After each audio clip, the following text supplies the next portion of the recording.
Hey, good morning everyone. Meet Tina here. Today is November the 8th, 2021.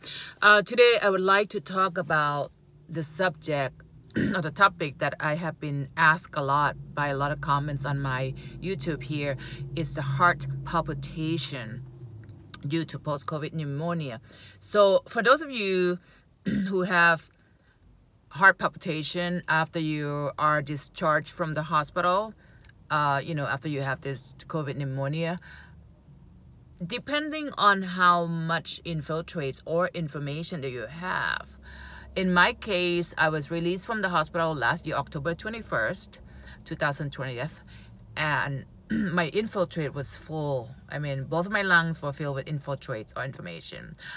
Also, I was on steroids and 6 different types of antibiotics for like 4 months after. And so my infiltrates or information stay for quite a long time. You know, it takes time to heal. I think it was up to 6 months. The first 4 months was very constant palpitation. This scared me.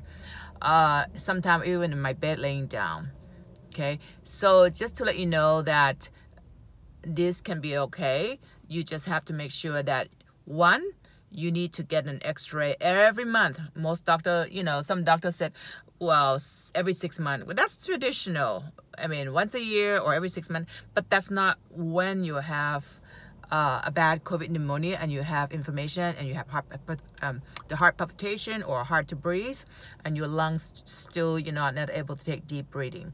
You need to make sure that you're being your own health advocate and being proactive, and you need to request the doctor to get an x-ray done every month or every 2 months. All right, so sorry about that. The second thing you want to do is sometime the doctor will give us some sort of prescription to help. In my case, the doctor gave me this for asthma. I forgot what it's called. It just slipped my mind at the moment. Inhaler, and to help me able to breathe, because my chest was so heavy and painful, and it's very hard for me to take deep breathing. So my lung specialist gave me this inhaler. Oh God, I can't remember the name, but anyway, I'm sure you guys know what it is. The first dose that I used, which is very one puff, I got heart palpitation within after hours, the same day. So I stopped, and then I found out later on from my family doctor that the inhaler side effect is heart palpitation. Duh. I just don't get it, and I know they use it for those who have lungs infection or people who have asthma, but in my case, it didn't help. It got worse.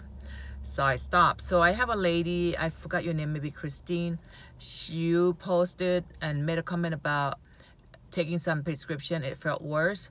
You got to stop that. Could be a side effect that actually doesn't do you good, and you need to let the doctor knows.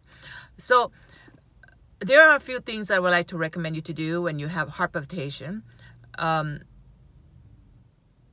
You need to get an x-ray. Okay, well, if you have a lot, you may have to take more steroid. Okay, you may need more dosage of steroid, especially when you just got out of hospital. Your inflammations may be very strong, so you need to take more steroid to control it. But when you take steroid, make sure you don't eat any milk, cheese, or any dairy food, because it doesn't go well together. In my case, I drank a lot of milk, and I hated milk. I don't know why. I was craving for milk and banana. Just, I hate those two, but I ate a lot of it. And with antibiotics and steroid, I was not digesting, and my tummy, that's why I got tummy problem right now with all this medication. That has been like over a year already. And so you make sure you go and get your x-ray done every 1 or 2 months, no longer than 2 months, just to make sure that your infiltrates or your information are dissolved completely. That's so important, because that's when you're going to be able to take a deep breath, and you would not have any more heart palpitation. It took me about, the first 4 months was worse, but then a 5th, 6th month I still felt it. But once my x-ray resolved and clear from all the infiltrates, which takes about 6 months approximately, I can't recall exact, but it's about that long. My palpitation is starting to like go down and then stop. And then the breathing got better, and I was able to take a much deeper breath. I mean, I still sometimes can feel a little tired, you know, when I work out or like long walks, but still it's so much better than, you know, past 3-4 months ago. It does take time, body, but you need to really be proactive to push your doctor, ask for x-ray every month, every 2 months at least. I mean, the least, and make sure your infiltrates resolve. If not, you may need steroid to bring it down. When you take steroid antibiotics, make sure you eat natural probiotics, prebiotics like kimchi, sauerkraut, natural stuff, because I noticed sometimes taking like just supplements from the bottles, it's kind of doesn't help. I don't think it doesn't help. It got worse when your tummy is not strong.